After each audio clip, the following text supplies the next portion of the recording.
Welcome back to One Comic Book a Day, where we're covering Superman 51 and the second story, Magnetic Mobster. This is an attempt at a big, dumb mobster story, and I appreciate the attempt, it still just doesn't work.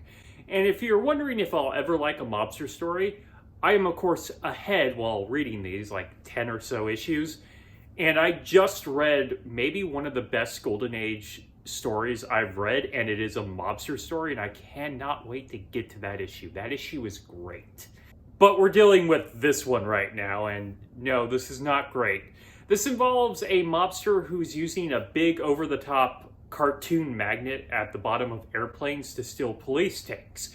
Now, if you're like me and read police tanks, that's very upsetting. They're apparently like military tanks that they sold to the police afterwards, which seems very troubling because police don't need tanks. They are protecting the public, and if they have tanks and become militarized, as they have become, they tend to see people as the enemy because, well, military fights the enemy, police are supposed to protect and serve. And when you sort of make them the military, they start to see the people they're supposed to protect as the enemy. Of course, this is famously said in Battlestar Galactica. God, that was a great show.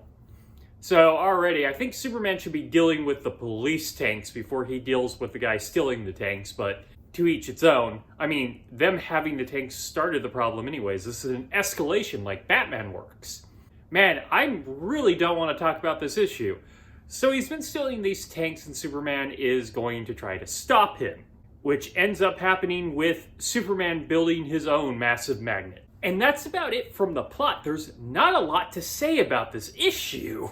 It's tanks being stolen until Superman builds his own magnet. Look, they tried big and dumb and they couldn't come up with more ideas for the story.